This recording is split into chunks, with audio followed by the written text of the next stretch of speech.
I think my Aunt Zara's story is a good fit here. She had just arrived in small-town Russia. Wasn't fluent in the language, but knew enough to have a somewhat decent conversation. She had gone on account of some business venture, and had agreed to meet up with a contact there. I forget the guy's name exactly, so for the sake of this story, let's just call him Sergey. Stereotypical, I know. Anyway, she had been talking with Sergey on the phone. He was obviously a very charismatic and friendly chap. He said he'd arranged a hotel room for her. That way, when she arrived, she didn't have to worry about accommodation or anything like that. At the airport, there's a guy waiting for her with her name written on a board. This guy was Sergey's friend, the owner of the hotel that she was staying at. 5-star service, she thought. Now this guy was a bear of a man. Tall, bearded, and haggard-looking, probably from a lifetime of drinking. He tells her that Sergey was coming to meet her at the hotel in a couple of hours. Fair enough. That's what she had agreed with him over the phone. She does her best to chat with the large man in Russian. It ended up just being her asking him a bunch of questions, and him responding with a chuckle or a smile. She wasn't sure if he just wasn't the talkative type, or if he literally couldn't understand what she was saying. Put it this way, she was much better at listening to Russian than speaking it. Anyway, she hops in the car with this guy, and they drive to the hotel. I say hotel. Apparently, the place was just a normal-looking house, more like a B&B than anything else. Perhaps something had just gotten lost in translation. They step through the front door, and the bear-like man shows her where she'll be staying. He opens the door to her room, revealing a set of wooden steps leading down into the basement. Okay, things were starting to feel pretty off. Are you sure this is the right room? My aunt asks. Light switch is there. She could only just about make out what he was saying. She stepped inside to flick the switch, and as she did, she realized that she had just made a huge mistake. As soon as her body was completely inside the basement, the door slammed shut behind her. She heard the heart-sinking sound of the lock being bolted. She obviously begins to freak out and screams for the man to unlock the door immediately. No answer. She continued to shout, demanding that he unlock the door. Her screams fell on deaf ears. In that moment, she realized just how powerless she was. There was one small window in the basement, with thick metal bars across it. The only things down there were a dirty mattress in the corner, and a small pile of steel-linked chains on the floor. It was like a dungeon. All the stories and urban legends that she had heard about started flying through her head. The ones where people were held against their will for decades in some guy's basement, and the ones where people were forced to do unspeakable things. This was before cell phones, so she was completely alone, totally at the mercy of the man who had trapped her. She spent what must have been 15 terrifying minutes down there. She told me that, under those circumstances, 15 minutes feels like 15 hours. Then, from the hallway above, she heard the man talking with someone else. She could barely translate what they were saying, but whoever had walked in was not happy with the man who had locked her down there. The pair of them were shouting and arguing. That's when my aunt heard a familiar voice say something that filled her with both relief and horror. I told you, not this one. That's next week's girl. The door finally opened. Standing there was the man with the familiar voice. Sergey. Zara, there you are. There's been a mix-up. Come, I'll take you to a nice hotel. With that, she scrambled out of the basement, and, as you can imagine, straight onto the next plane home. Sergey obviously didn't want anything bad to happen to my aunt, but at the same time, He obviously knew about what was going on at the fake hotel. It even sounded like he was a part of it. To this day, my aunt doesn't know what that was all about. Were they luring girls to this fake hotel for human trafficking? Was it some sort of fetish dungeon? Perhaps it really was all just a major misunderstanding. For the sake of next week's girl, I really hope that was the case. Either way, there was no one to report the incident to. No one who would listen or care, at least. My aunt never went on any more international business trips after that.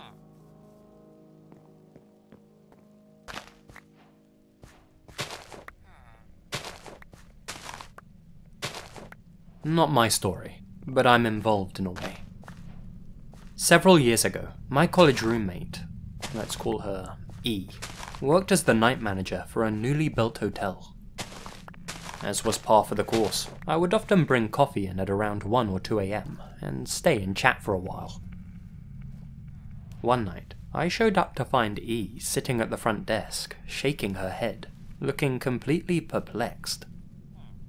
Allegedly, she had just checked in what could only be described as the doppelganger of our other roommate. We'll call her M. This guest looked just like her, down to the same height, hairstyle, eye colour, even the same southern accent, which is quite odd as we live in the north.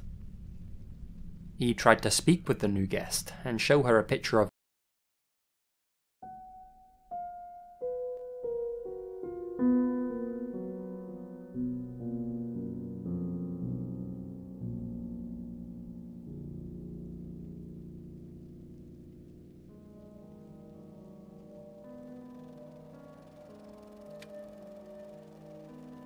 Trust is a hard thing to come by in this world, as can be seen when looking into this first bizarre case.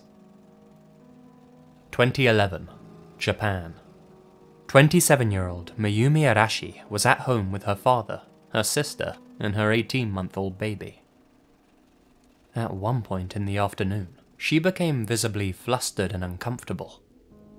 She quickly made her way out the front door, saying that she had plans to meet an old classmate of hers. Day became night, and the young mother still hadn't returned home. Worried about her well-being, her family began searching for her. Mayumi's sister, Yoko, contacted the former classmate Mayumi said she was meeting. Lo and behold, no such meeting had taken place, and the classmate said that the two of them had never agreed to meet to begin with. Mayumi had lied. But why? Later that evening, Yoko discovered a note left by Mayumi. She brought it to the attention of the police. The note mentioned a man, known to the media as A. It read as follows. To my family, I've been betrayed by A. This could be my punishment for betraying my husband. I'm sorry. What on earth was this cryptic message supposed to mean? What was Mayumi hinting at? An affair of some kind? How had this A betrayed her? So many questions raised by such a short note. In addition to finding this message, Yoko also stated that she had received a call from A himself. Apparently, he claimed to have met with Mayumi in the afternoon when she disappeared, and said that he wanted to go to jail if Mayumi ever turned up dead. Another cryptic clue. Was A trying to express that he felt guilty if Mayumi killed herself? Or was he hinting at the fact that he had killed her? The next morning, the police were able to track down A. They saw him walking into a forested area carrying 2 cartons of juice. They pursued him into the woods, but lost track of him. They haven't been able to find him since. It definitely seemed like something sinister had happened to Mayumi, be that suicide, abduction, or murder. Still, at least the case was progressing. That was mostly thanks to Yoko, who, up to this point, had collected most of the clues. Then, the mystery took an unexpected turn. The case blew up on the internet after an interview with Mayumi's father was posted by a Japanese news station. It wasn't what he said in the interview that made it go viral. It's what was spotted in the background.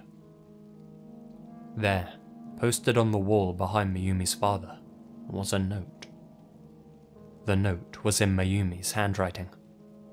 It read, "Don't trust what Yoko says." Nobody knows what this mysterious note is referring to, or why it was put there. It wasn't addressed during the interview, and apparently the news team didn't even notice it, despite it being clearly visible. It's difficult to find sources for this case which aren't in Japanese, but there are some interesting theories being discussed online. Whatever the case, it's obvious that somebody's lying, and at least one member of Mayumi's family knows more about her disappearance than they're letting on.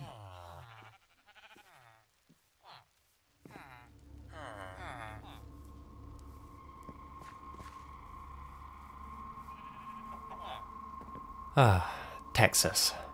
Good food, blue skies, and huge open spaces with patchy cell signal. It was August 8th, 2013, just before midnight. After an argument with his wife, 26-year-old Brandon Lawson left his home in San Angelo. Needing some time to cool off, he hopped in his truck and began the journey to his father's house. He would never make it to his destination. Brandon ran out of gas on Highway 277 near Bronte. Stuck there without any options, he called up his brother Kyle, saying that he needed a lift to the nearest gas station. Kyle and his girlfriend agreed to help Brandon out and began making their way to him. For some unknown reason, Brandon didn't wait for his brother in his vehicle. Instead, he ended up in an undisclosed field. Then, he made this 911 call.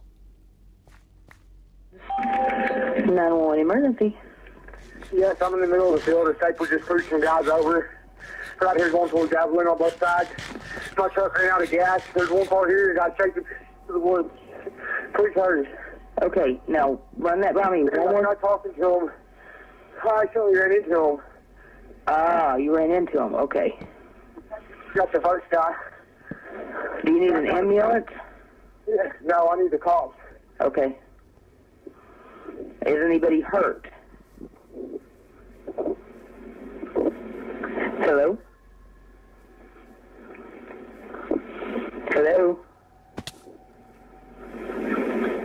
Hello?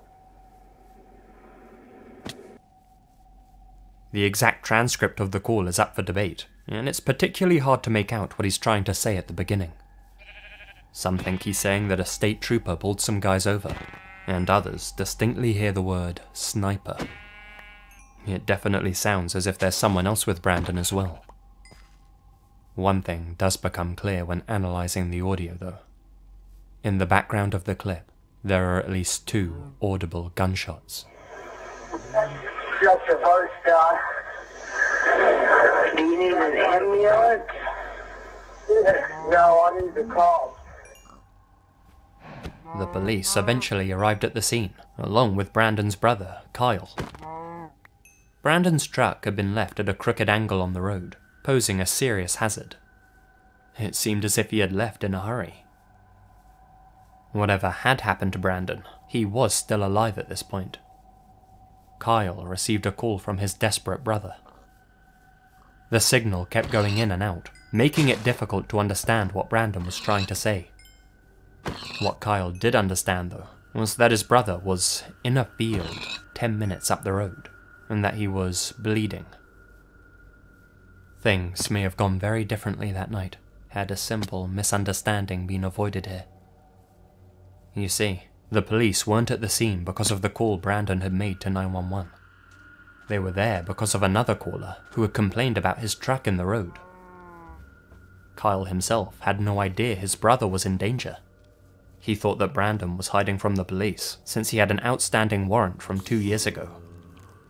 As such, he thought that his brother was bleeding because he had scratched himself on a bush and made no mention of the call to the deputies he was standing with. After some time, the lawmen drove off, saying that they'd have the vehicle towed in the morning. Kyle and his girlfriend spent some time searching for Brandon, but found no trace of him. They figured he'd gone off to a gas station. It wasn't until the next morning that everyone realized Brandon was missing. He hasn't been seen or heard from since. The money in his bank account hasn't been touched, and his cell phone has been completely inactive. From what I've heard, the area around Bronte is known for being a bit of a no-man's land. Did Brandon witness something he wasn't supposed to? Some sort of cartel activity?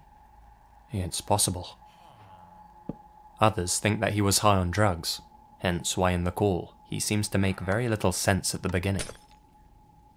Then there are those who think that he's the victim of a police cover-up.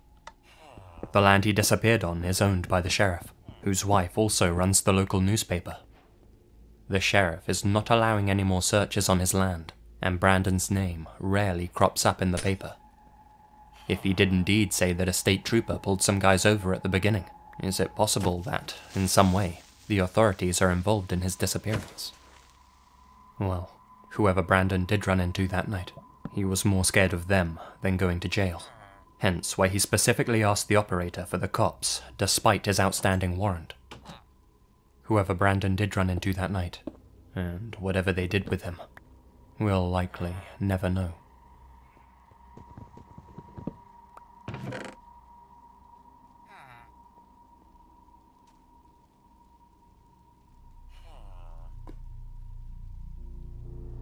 This entry is a little bit different to the others. The evidence is a video of the entire crime, taken by the perpetrators themselves. For reasons that will become obvious, I'm only going to describe the footage rather than show it. In 2015, a mobile phone was found in the back of a Fijian taxi. On it was an extremely disturbing video, taken somewhere in the Indian Ocean. The found footage was then posted online. In the video, we can see at least 4 unarmed men floating in the sea. Some of them cling to an upturned wooden boat. The men are surrounded by a number of large tuna fishing vessels. They're screaming and shouting as the men swim for their lives. To begin with, it's not obvious why. Then, over the ship's loudspeaker, a chilling command. Shoot. Guns are cocked and bullets fired. One by one, the men in the water are picked off by those on the ships. One of the victims even raises his hands in surrender, only to be shot in the head. He disappears under the water for a moment, and then bobs back up to the surface, the ocean around him turning a dark shade of red. When all of the men in the water are dead, the killers pose for a selfie. Prosecutions for sea crimes like this are extremely rare. Some estimate it to be less than 1%. According to maritime security officials, hundreds are killed at sea every year for that reason. Looking at the size of the boats in the video, there must have been dozens of witnesses on board. Despite this, the killings went unreported. As of right now, the identity of the killers remains unknown, as does their motive for killing their defenseless victims. This could have been a territorial dispute, the settling of a grudge, maybe even the execution of a group of pirates. One thing's for definite though, this was murder. You can find the video quite easily online, but I seriously suggest you don't go looking for it. As you can imagine, it's quite graphic in places.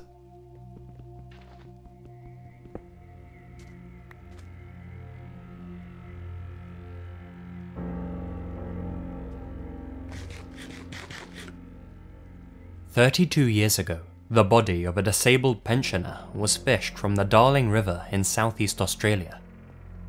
The dead man's name was Ali Sommes, and he was riddled with bullet wounds.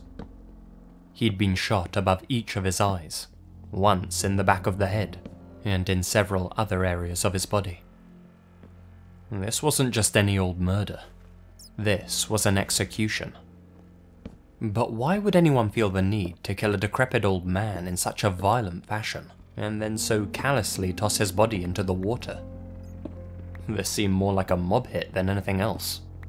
But Ali had no connection to organized crime, nor did he appear to have any real enemies. By all accounts, he was a family man, a pillar of his local community, and the kind of guy who would help those in need.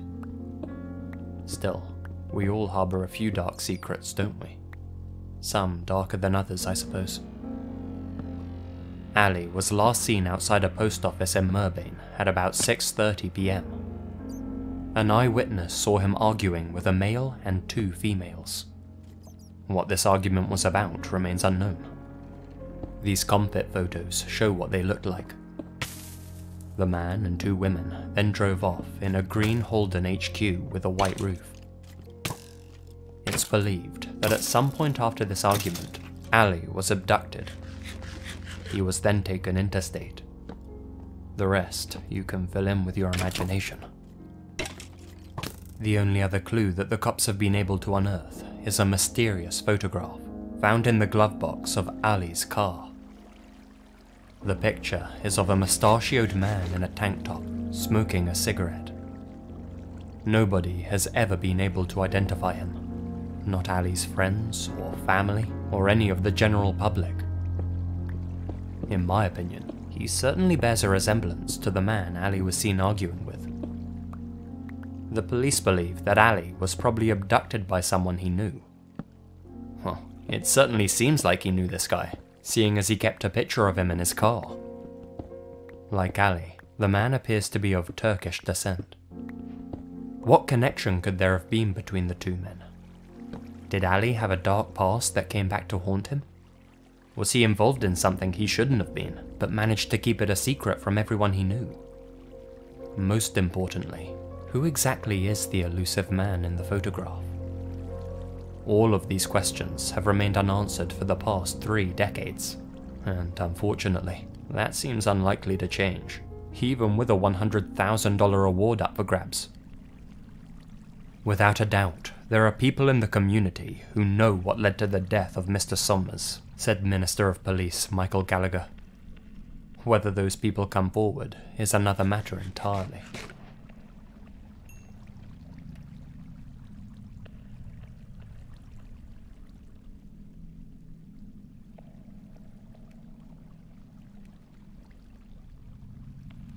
The year was 1961. Michael Rockefeller, member of the esteemed and powerful Rockefeller family, was a keen adventurer and ethnology enthusiast. Despite living an extremely privileged and comfortable life back in the States, the young Rockefeller had become restless. He craved, no, needed a change of scenery, and where better, he thought, than one of the most remote places on the planet, Netherlands, New Guinea. While on an expedition studying the Asmat people who lived there, Rockefeller's boat was swamped and overturned about 3 miles from the coast. The 2 guides on board swam back to get help, leaving Rockefeller and his companion, Rene Vessing, to cling to the boat and wait for rescue. This rescue was slow in coming. After being stranded for 2 days at sea, the pair had drifted approximately 12 miles from the shoreline. Despite this, Rockefeller decided to take his chances. He jumped in the water and made for dry land. His companion was rescued the next day, but despite an intensive search and rescue effort, Rockefeller was never seen or heard from again. At the time, this was a major headline, and as such, there's been a huge amount of speculation over the years. The mystery is what happened to him. Well, the obvious answer is that he either drowned or died from exposure. Given that he was 12 miles from the shore, that makes a lot of sense. But Rockefeller was in great shape, and was still very young, only 23 when he went missing. Many believe that he made it to dry land, only to be captured by the Asmat people. Since headhunting and cannibalism were practiced by the tribe, it's thought that he may well have been killed and eaten. Indeed, there does appear to be quite a lot of evidence supporting that. One thing's for certain though, Michael Rockefeller died that day in 1961. Everybody agrees on that. That is, everybody agreed on that, until a piece of video footage that was filmed in 1969 recently resurfaced. It was captured close to where Rockefeller would have landed had he made it to shore. The footage shows 17 cannibal war canoes making their way across the water. For a brief moment, one member of the tribe stands out, his face partly covered by blue war paint. Could this be Rockefeller, the accomplished canoeist who wore a beard? Is it possible that he was accepted by the tribe and adopted their ways to survive? There are, of course, many skeptics, saying that the Asmat people would have definitely eaten an outsider. There are also those who say that this could just be an albino member of the tribe. Still, this image gives some credence to the theory that Rockefeller survived his ordeal. If this is indeed Rockefeller, is it possible that he could have been saved? After 8 years, would he have wanted to be? It's unlikely the young man's fate will ever be definitively proven, but this photo definitely makes the mystery more intriguing.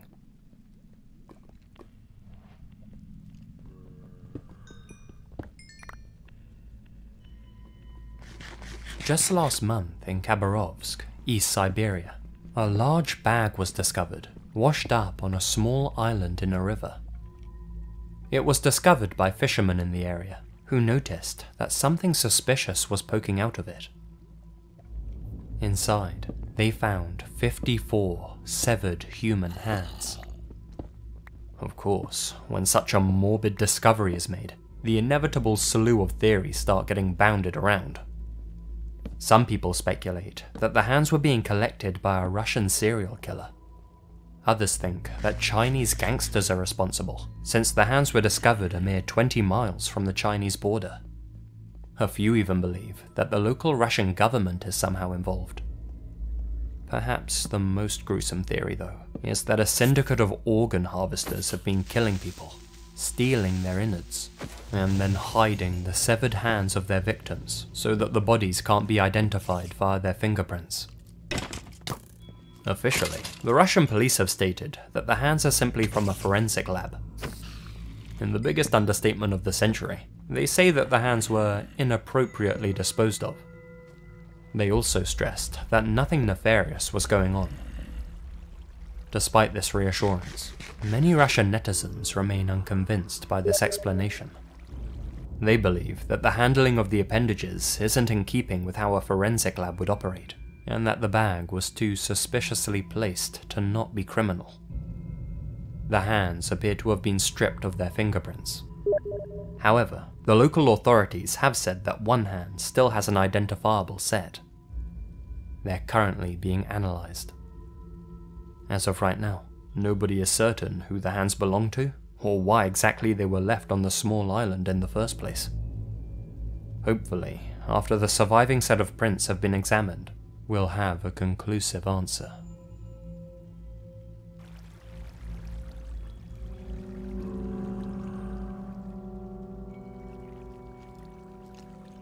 This is the Haiku Staircase in Oahu, Hawaii. To locals, it's ominously known as the Stairway to Heaven. Built in 1942, the perilous trail consists of nearly 4,000 steps and leads climbers to the top of the Ko'olau mountain range. It's closed to the public, the entrance blocked and guarded. Still, that doesn't stop the occasional thrill seeker from sneaking onto the structure. One such adventurer was Dalem Pua, better known as Moke. On the 27th of February 2015, the 18-year-old left his grandmother's house, saying that he planned to go hiking. She warned her grandson to stay away from the Stairway to Heaven. She'd seen on the news that it was a forbidden trail. But you know how teenagers react when you tell them not to do something. At 11 AM, Moke texted her a picture from, you guessed it, the Stairway to Heaven. He'd disregarded her warning and was making his way up the lonely trail. Not a wise move, she thought, but at least he was staying in contact. As he ascended the mountain, he continued to update his social media pages and sent his family pictures of his journey to the top. Unfortunately, it seems he didn't make it all the way up. Moke sent this one final picture to his family. After that, all communication ceased. He hasn't been seen or heard from since. When his family realized he was missing, they immediately contacted the authorities. The Navy and the Honolulu Fire Department combed the area thoroughly. After an arduous 5-day search, they found no trace of the young man. He had simply vanished off the face of the earth. Well, that's no mystery, you might be saying to yourself. The boy must have just fallen from the mountain on his way up. Indeed, that's what everyone initially thought. The thing is, he wasn't that far up the mountain when he took his last picture. He wasn't in an area that was difficult to search. And he wasn't alone. Did you notice anything unusual in Moke's last picture? After examining it in greater detail, investigators spotted something out of place. There, hidden in the bushes, was the shape of a crouching man. The question is, who is he? Was this just another adventurer on his way to the top? Some guy who was out exploring the area? Because of the way the man's crouched and partially hidden by the foliage, many people believe that he has something to do with Moke's disappearance. It's certainly easy to see how people can draw that conclusion. Moke made no mention of the man in the final message to his family. He may not have even realized that someone was following him up the mountain. Whoever this man is, he's yet to reveal his identity to the police, despite their best efforts to track him down. More than likely, he's innocent of any wrongdoing. But why hasn't he come forward? At the very least, he must have seen Moke in the moments leading up to his disappearance. Does he not want to admit that he was on the Forbidden Trail? Whatever the case, if Moke did die accidentally on the mountain, his body still remains unfound. Volunteers occasionally groom the area in search of his remains. Hopefully, his family can find closure.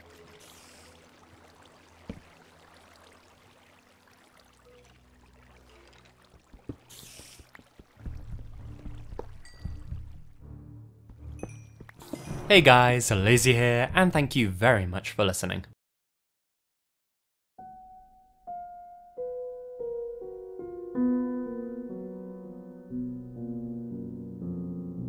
A series of events that drastically alters our lives.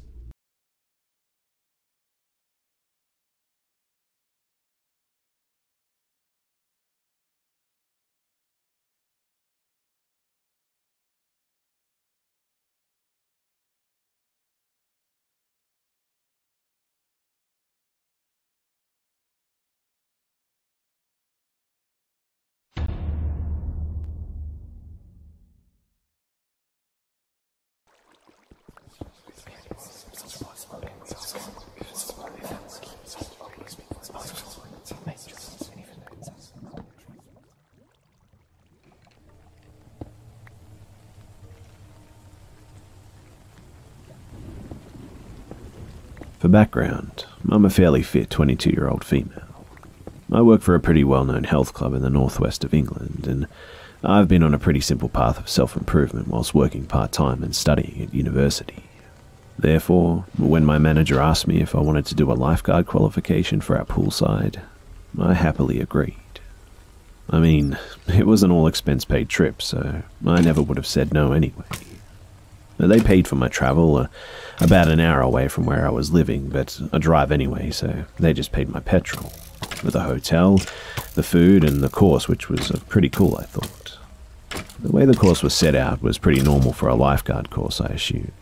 It was 3 days worth of training, 4 days off, and I returned back home to work, and then I would travel back again for 3 more days, on the 3rd day graduating from the course and becoming an official lifeguard.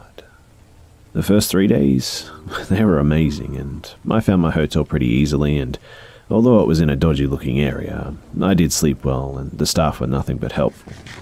In fact, I was hoping to return to the same hotel for my last 3 days. However, The day before I was due to return to my last 3 days, my manager told me that the hotel was fully booked. He quickly booked me another one, which was in the middle of the town centre, and I looked the hotel up and the exterior was dodgy, but I thought I may as well give it a chance, as it was only for 2 nights anyway. I went to my first day at lifeguard training as normal when one of the local girls told me that the hotel that I was about to stay at had no on-site parking. She also mentioned that all the surrounding car parks were only for short stays, a maximum 2 hours, and it would just be best to leave my car at the training centre, and she would take me to my hotel and pick me up in the morning to go to training and stuff. I thought that this was really helpful and thanked her and took her up on her offer. After finishing for the day, I got into a car and she took me to my hotel. She also mentioned that she used to rent near this hotel, which was a small family-run business and not a chain. It had no room service and nor any kitchen, and therefore pointed me in the right direction to Sainsbury's, a McDonald's and Subway, which was perfect. So, night 1 in the hotel. I walked into the hotel and the lobby seemed nice, although there was some construction in all the surrounding rooms, I must admit. The girl at the front desk, blonde hair, blue eyes, greeted me and began to check me in. She smiled and let me know that I'd been upgraded, but she didn't know why. I didn't question it because I was just happy to be in the executive suite. She walked me to my room, which was like a maze. In fact, you needed a special keycard to get to my set of rooms, the executive suites. This meant that no random people could just walk through the hallway near my room, and I felt pretty safe because of that. Upon entering the room, I was really amazed. I have never been in something so classy my entire life. The room was massive, and on the left, there were stairs to the bathroom. Stairs. There was a balcony, a queen-size bed, a couch, TV with Netflix, and a table full of complimentary water, tea, and biscuits. Well, I chilled for a bit, and then I suddenly realized just how hungry I was and thought that I should nip to Sainsbury's before it got dark outside, and honestly, all was good. On the way back from the shop was when it all started to get really weird. I returned to the hotel and got to the door, which needed the special key to open the doors for the executive suites. And there was a man just stood outside, dressed in a suit. We looked at each other for a moment before I walked past and scanned the door open. I automatically regretted it too, because the man followed me through, very closely too. Now, I'm usually a pretty nervous person at the best of times, and I panic at just about anything. It drives people crazy, and, of course, I panicked at this. I thought to myself, better safe than sorry, and literally just ran to my room. Maybe I look like a crazy person, but whatever. However, I turned my head slightly to see that the man had actually kept up to me, really well too. I started to cry a little bit and opened my door extremely clumsily, threw myself in and slammed the door closed. But the weirdest bit was that the man actually looked as though he was about to walk into my bedroom. It was just really weird. Now, you're probably thinking, why didn't you call the front desk? And truth is, I don't know why. Maybe I should have, but with how the story progresses, I know I did the right thing by not calling the front desk. I'll explain, don't worry. So I eventually calmed myself down and thought about running myself a bath before Love Island started at 9 PM. I ran the bath and stripped naked and sat on the toilet. I left the bathroom door wide open because, I was in a nice hotel room, and why not, right? I had a very clear view of the front door, and as I stand up to flush, I hear a noise, like the sound of the front door opening. I look up to see that it has opened. I ran to the bathroom door and slammed it shut and locked it, and I just sank to the floor and began sobbing. I turned the bath off so I could listen closely to the room outside the door, but didn't hear anything.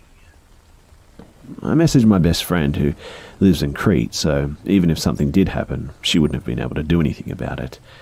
In fact, I don't even know why I did this. I just thought that there was no way that this was actually happening, and if I called the police, I would just be laughed at. But I sat there on the floor for half an hour till my friend convinced me that it was all just in my head and to check. I let her know my hotel name and room number, just in case, and told her that if I didn't reply in 5 minutes, no matter what, to call the police for me. So she agreed and I left the bathroom. When I got out there, all looked really normal. I checked under the bed, the balcony, the wardrobe, and everything was fine. No masked murderers, although I tried the lock to the front door with the manual lock that are normally on hotel room doors, but found that there just wasn't one, and this freaked me out a bit, but I just kind of laughed at myself, grabbed one of the 2 bottles of free water and downed it during Love Island, and just fell asleep soundly. When I woke up the next day, I got ready quickly because I overslept, and grabbed the last bottle of water off the desk and ran to meet the girl who was picking me up for training. And I just forgot all about the night events. But the last night at the hotel, now here's where shit gets weird. I come back relatively early to revise for the assessment the next day, and it was about 30 degrees outside, and inside, mind you, because the room was unair conditioned. So I stripped down to my underwear, and I noticed that the non-complimentary waters had been restocked, so I assumed it was maybe just the one-off, considering I didn't pay full price for the room or anything. I revised for maybe 30 minutes, but the heat made me kind of sleepy.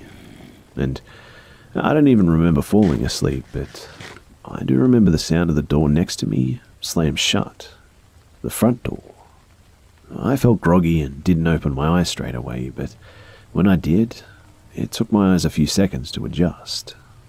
I brushed it off quickly until I sat upright and my eyes focused on the table, which was now full of complimentary water, and it definitely was not there before. And next to me, in a bed, there was a random sock, a black ankle sock that was definitely not mine. One of my socks that I had put into a pair was no longer on the floor too, but had gone missing altogether. Like someone had taken off their own sock and put on mine or something. My mind automatically thought that it just had to be the staff, and therefore I didn't complain to management. I mean, this was not a chain hotel where a creepy employee just couldn't be held accountable, but a family-run business. What if I complained to the creep that had been doing this? So I barricaded myself in the room and just barely slept that night. Upon checkout, an elderly man was at the desk who I'd only ever seen in passing. He asked if I liked my room, and I tried to be polite and just told him yes, despite the weird events, which I began to question myself about again. He told me that the manager had rang the day before I arrived, and he decided to give me a quiet room to myself, which he likes to do for the younger girls. He then asked me to leave them a good review. I began to feel a little bit uneasy again for some reason, but I had my lifeguard assessment that day and pushed it to the back of my mind. I passed with flying colours and drove home, and it wasn't until I sat in my own bed that the situation, it really hit me. Something just wasn't sitting right with me. So I went into the hotel's TripAdvisor, and it's something I should have done in the first place, I know. Or my manager should have done it at least when sending a young girl alone somewhere. And there were 3 separate reviews. Out of the 4 reviews that I bothered to read, feeling too sick to continue, 3 contained a warning to women. Apparently, men were trying to get into their rooms, and staff would just walk in unannounced. And even when they were confronted, the staff would deny it. This is when I knew that I had not made up what had happened in my head. The people or a person had been coming into my room whilst I slept and whilst I was half naked, and stayed for an unknown period of time, stealing my clothing.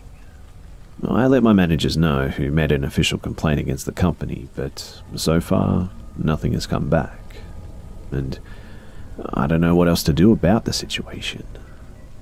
I'm going to provide some screenshots of the reviews if you guys are interested to read them, because some of them, pretty creepy to say the least.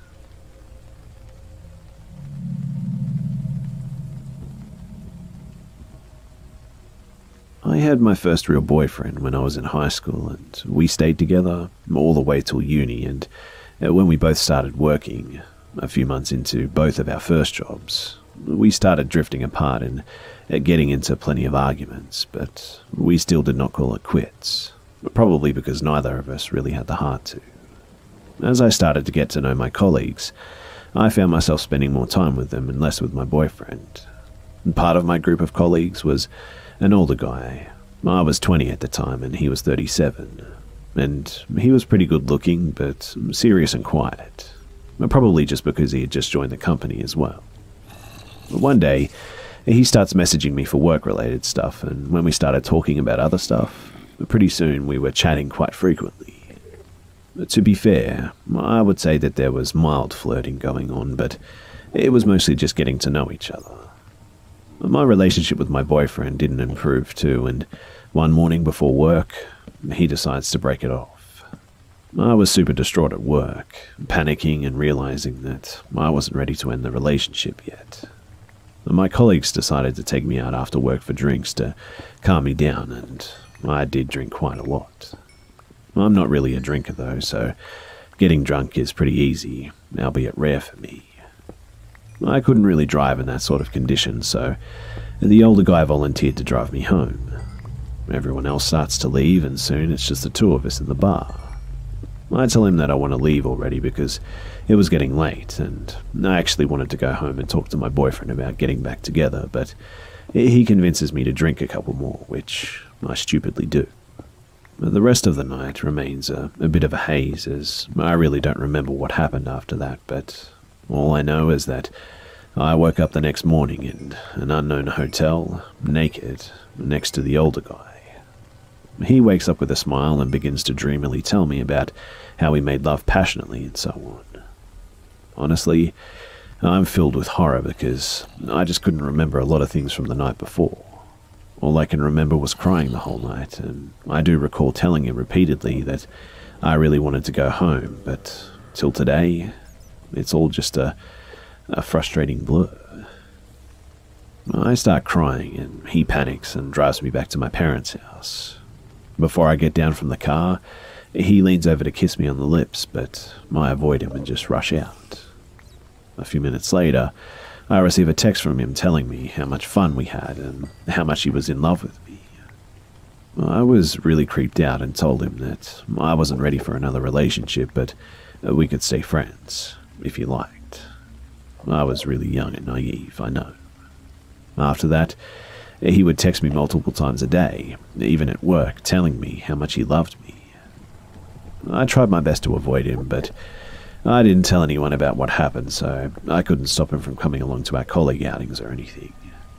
I began to dread those as well, because he would always try to sit next to me during meals or meetings and would quietly slip his hand under the table to stroke my thighs and crotch.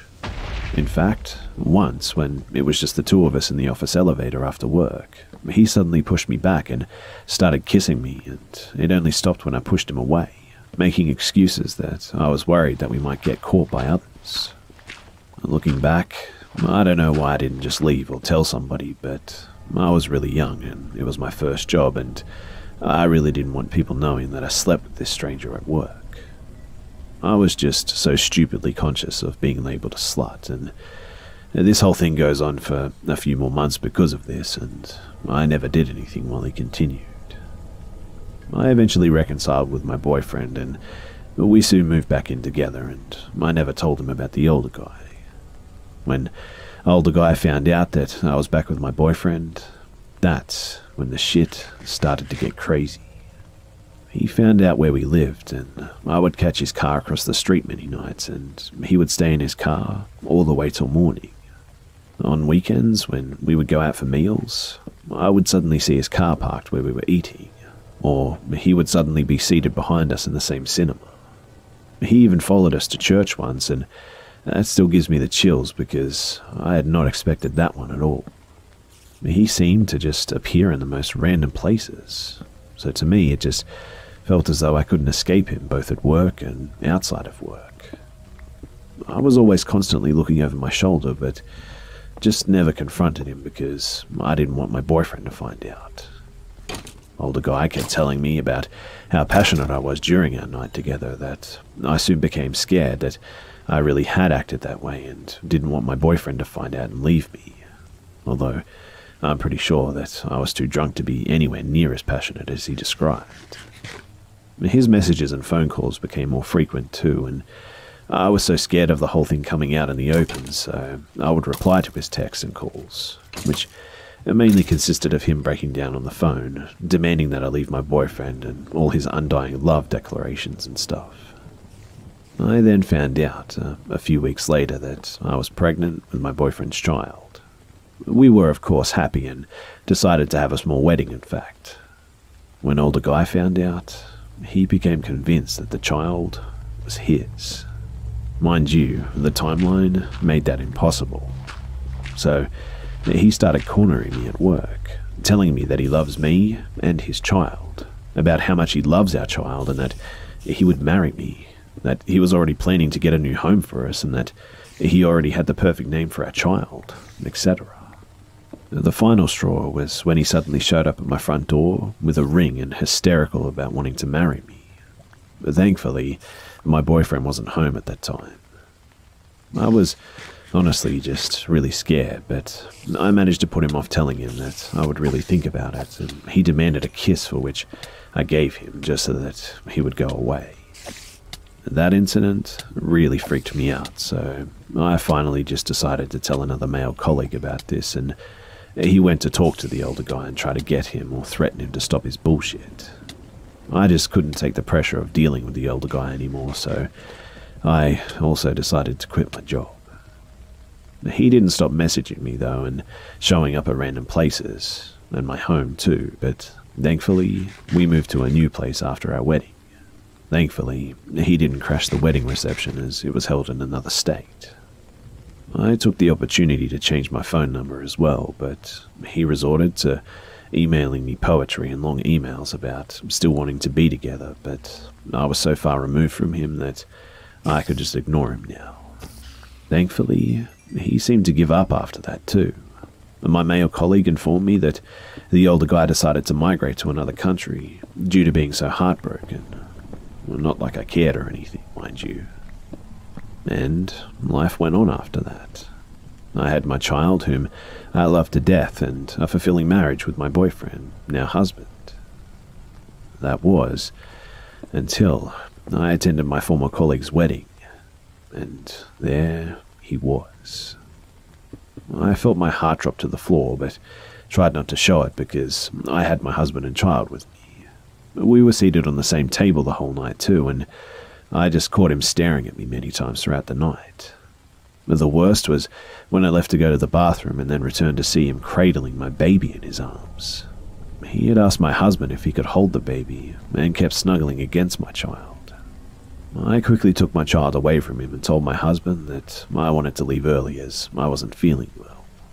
My husband did ask who the older guy was, but I brushed him off by telling him that it was some old colleague that I never really spoke to at work. Nothing happened after that until I suddenly received a text message a few days later from a random number asking how I was going. I asked who it was, and I got a reply telling me that it was him. I ignored the message, and the next day, I just changed my number again.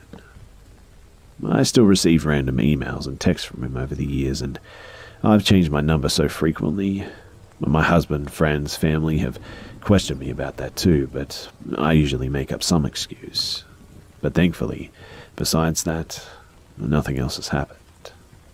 It's been a few years now since the very last message, and I do get nightmares every once in a while of him suddenly appearing again, and I do get paranoid about him showing up sometimes, and find myself checking the surrounding cars when I'm out and whatnot. But the most recent thing that I heard about him was when my male colleague messaged me a few months ago to let me know that he'd been messaging the guy to ask his opinion if there was still a chance of us getting back together again. So, I wish I could somehow erase that nightmarish year out of my life, but what's done is done, and I just wish this older guy would just leave me and my family alone.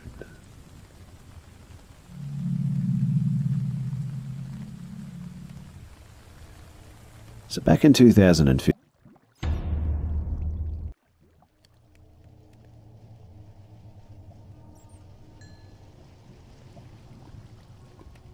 this took place over Christmas break of my sophomore year, so I was 15 and I'm 19 now. I was with my friends John, Mark and Emily, and we were hanging out at Mark's house and decided to eat at Crispers down the street. It was walking distance, but none of us drove yet anyway, and by the time that we made our way back, it was getting pretty dark. His house faces the water, but there's also a street in between it, so there was a boat or dockyard in front of the house. It was a really nice neighbourhood, but it wasn't gated or anything, so anyone could roam in and around anywhere just about. I remember feeling, though, like we were being watched or something, and heard some noises in the bushes, so I mentioned it to Emily, and she said that she felt creeped out too. But I forgot about it by the time that we got back, and we just got to it. The house was huge, and it had 3 stories, and we entered through the garage by using a number code and made the mistake of leaving the garage door open. The house had an alarm system that would beep twice when you walked through the door, which is important for later. We hung out downstairs in the game room and played with his new puppy for a bit. I remember the puppy wasn't potty trained yet, so she had to stay downstairs in a gated area, and we went upstairs to the 3rd floor to watch a movie, and not long after, we heard the 2 beeps of someone opening the door. His family wasn't supposed to be home for another few hours, and the pup started going crazy barking, and we then heard footsteps. At this point, we were all pretty scared, and honestly, the boys weren't any braver than me and Emily. Whoever it was started walking up the 2nd floor, and then we heard a man mutter, "Where are you, little bitches?" We yelled that we were calling the cops and bolted to a random little room. It was a closet behind the bathroom, and we just locked ourselves in there. And honestly, I've never been so scared in my life. I think John was the one who called 911, and I guess the guy got spooked because by the time they got there, he was nowhere to be found, but the door that enters to the house through the garage was left open. I remember going home that night and just bawling. It made me super paranoid about leaving doors unlocked, and I have no idea what his intentions were, but clearly they weren't good. Also, the pup wasn't harmed, thank God, and the parents thought that we were overreacting when they came home. This was after the police arrived, and they didn't take us too seriously, so I never really liked them after that, but we got home safe, and I guess that's all that really matters in the end.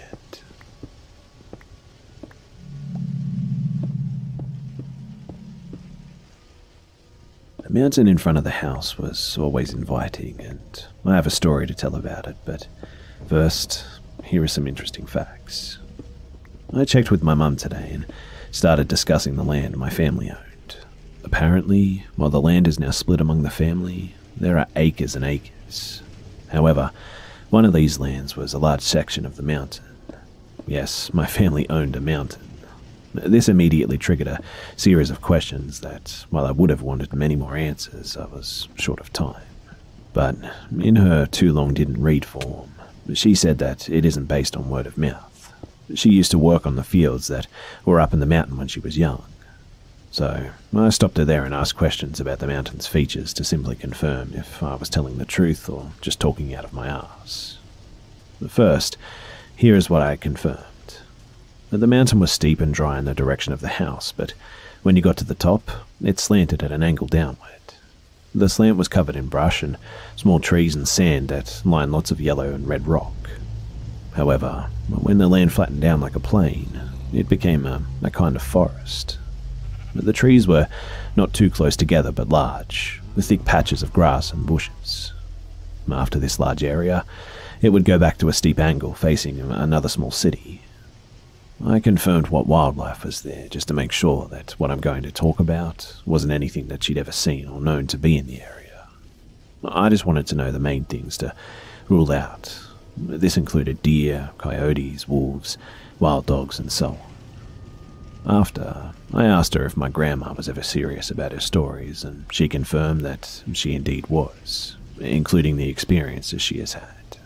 One was relating to chains being dragged in the dirt behind her several nights in a row, to the point that it caused her to never walk home alone again.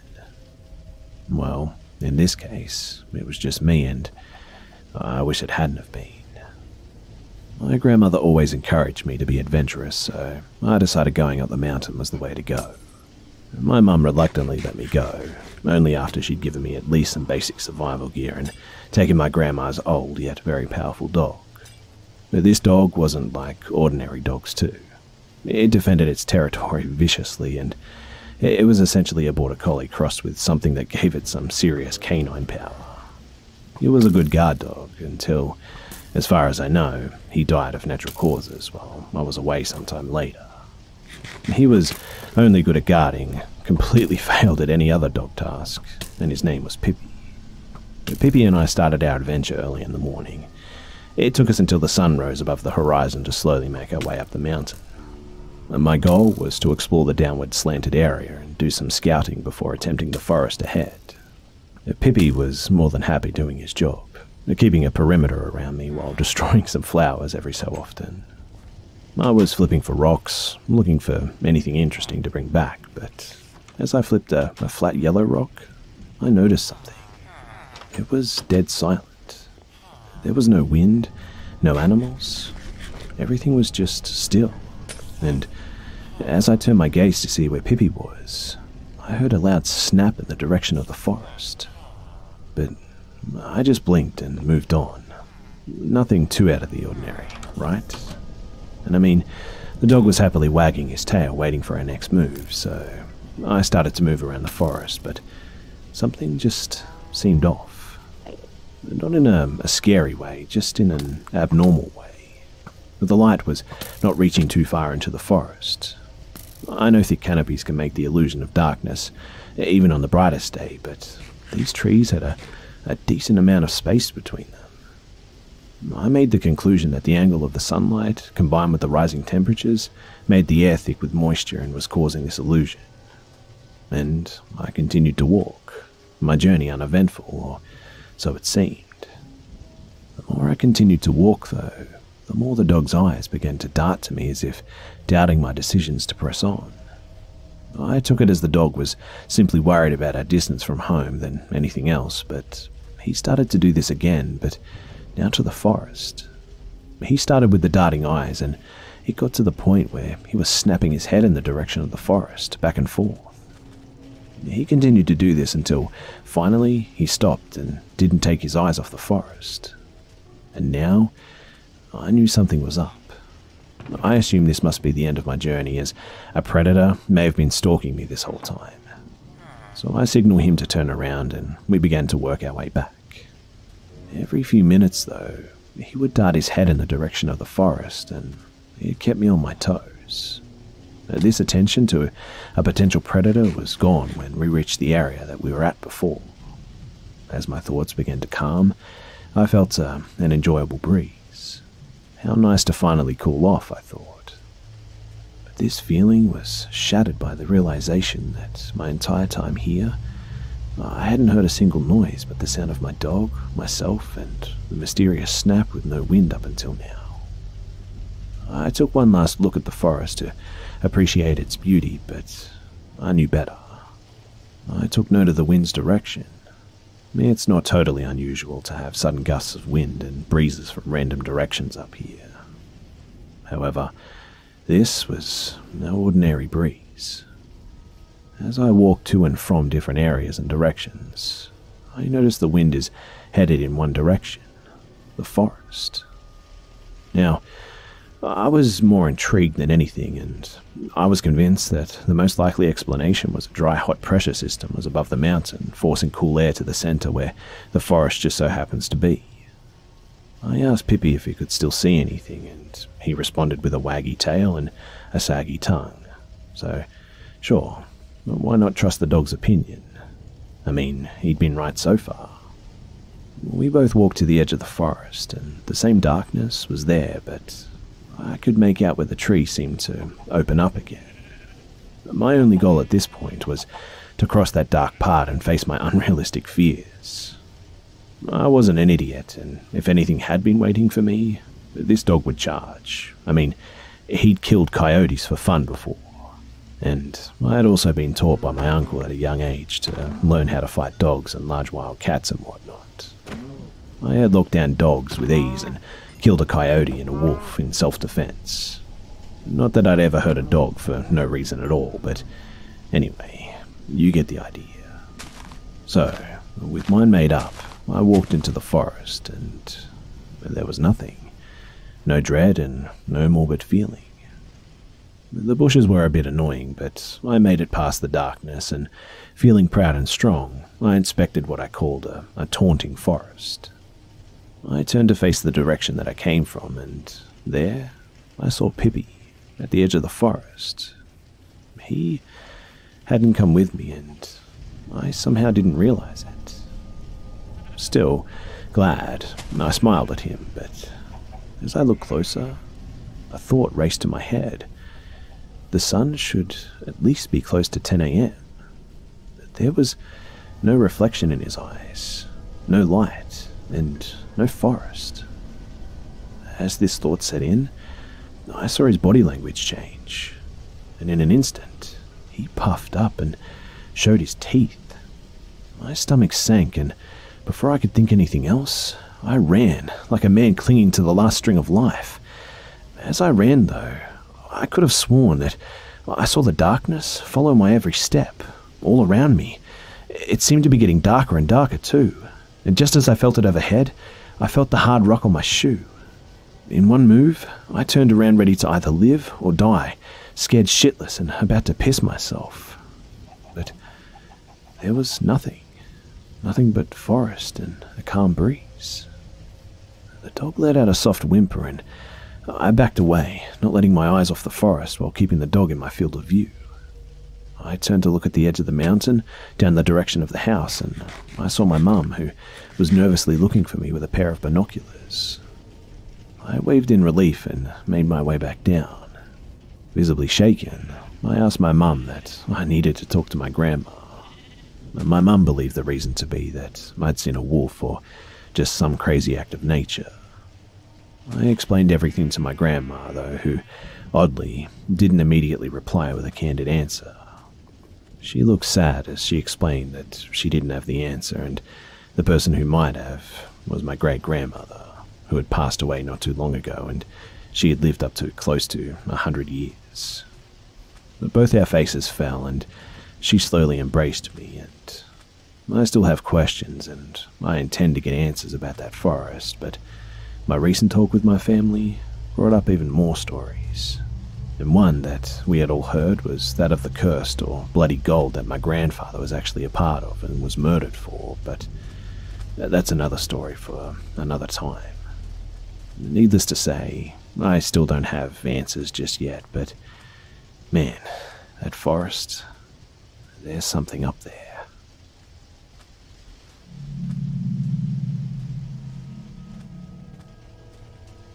I served in the Marines from age 18 to 28 when I was honourably discharged due to a pinched nerve in my back which led to surgery. Thankfully, surgery worked for me, and while I recuperated, I took a job as a driver for an assisted living facility. Technically, I worked for two sister companies which were a 35 to 45 minute drive from one another, and I would drive meds, patients, etc. between the two facilities. Usually, I worked the day shift. However, the night shift driver suddenly quit without warning, and I was asked why they found someone to cover his shift. One night, I was asked to drive some meds between Site A and Site B. It was no biggie. I happily hopped into the van and headed to Site B. In order to get to Site B, I had to drive through a heavily forested area, and it was spooky, but as a former Marine and someone who grew up in the boondocks, I don't scare very easily. Or so I thought. So, I'm listening to a book on tape, as it was an older van with just a CD player, and the radio, it didn't work very well, and this was before XM became the new thing. I hear some rustling in the back of the van, though. Now, a month prior, a squirrel had somehow made its way inside the van, and I thought that maybe it was another one, and the sound stopped as I just shrugged it off. I'm driving through the forest, lost in thought, when something bites me hard on the back of my neck. I swerve the car, almost smashing into another car, and my heart's beating 1,000,000 miles a minute, and I immediately pull over. I run out of the car and open the back, and I'm expecting some sort of rabid squirrel, but sitting there with a blank expression on her face is Agnes, a woman who had severe mental issues and was a resident there. She was muttering that I'm not supposed to be here. She had bit my neck, and what was more disturbing was that she had a knitting needle in her hand, and she must have taken it from another resident. I ended up calling 2 of the staff who worked at the ward she lived in, and they ended up coming to get her, and they talked her down into giving them the needle and managed to get her back to the facility without harm. I had to go and get my bite looked at, and I ended up quitting a few months later after another crazy incident. I stayed away from Agnes the rest of my time there, and man, am I glad that she used her teeth and not that needle.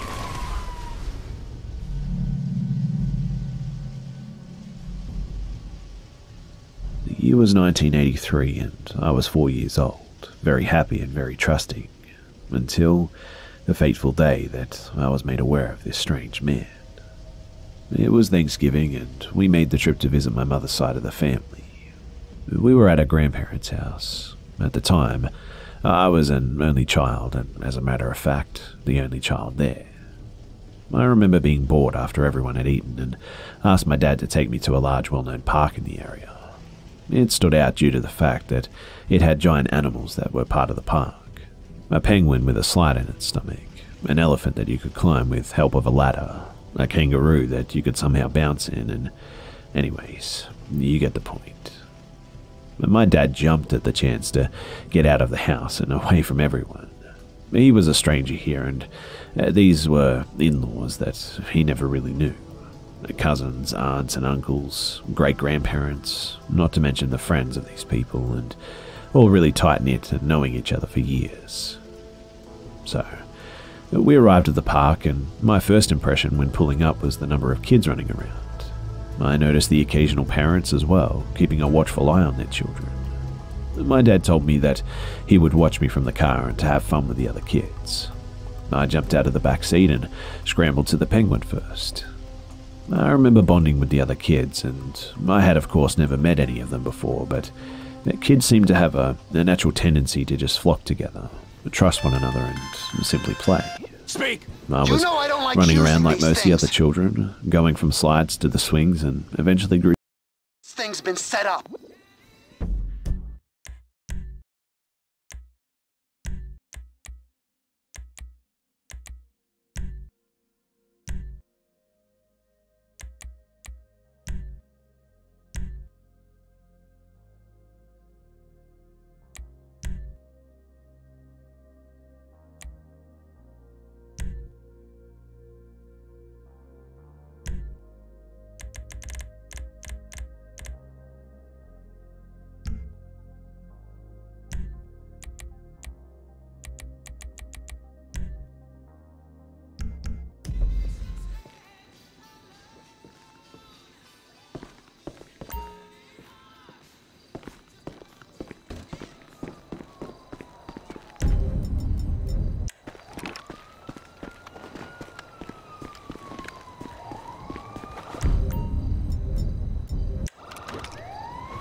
suckers!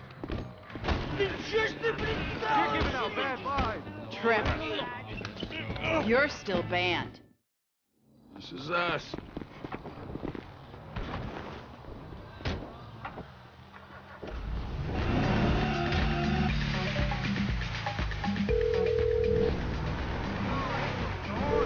Chef, we're just coming down to see the kitchen. You can't get here quick enough. The Aztecas are coming. They think you took out Ortega. They ain't mistaken. Well, get down here and take them out too. You sure?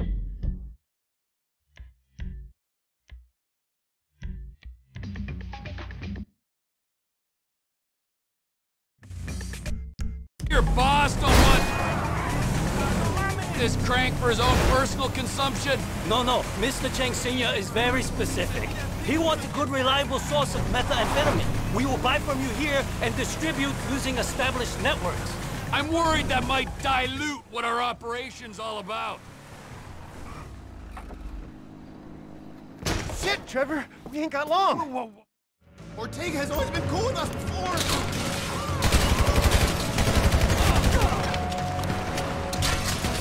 Get off my property!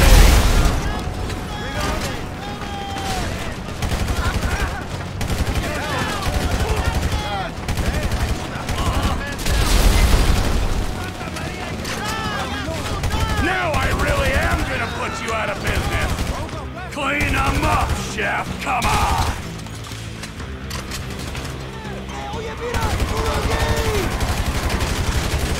We gotta do something! They're through the gate!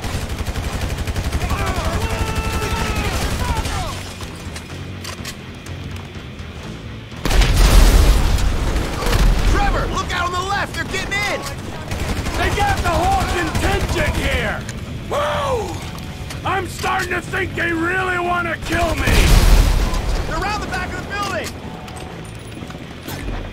Get in cover!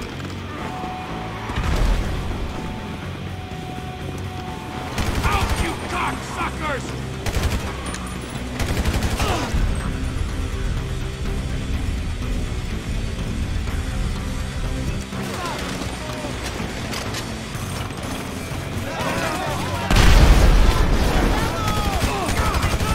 I'm entertaining clients!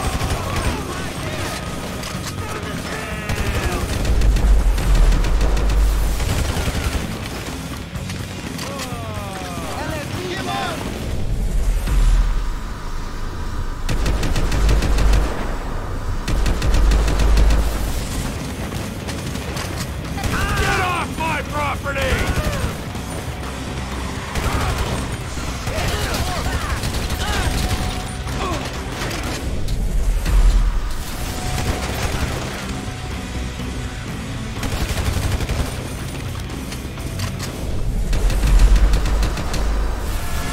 I think they're coming through the shop! Let's get to the front! Excuse me,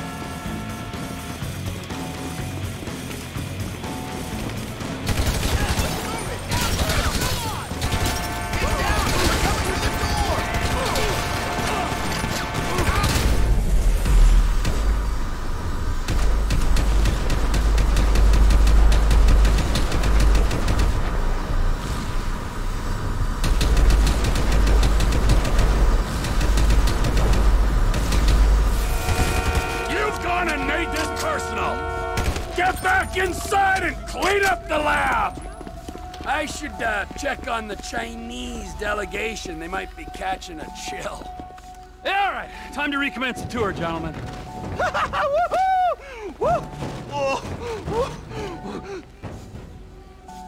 I think we have seen quite enough. 该走。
going on, Ron? They were here for you.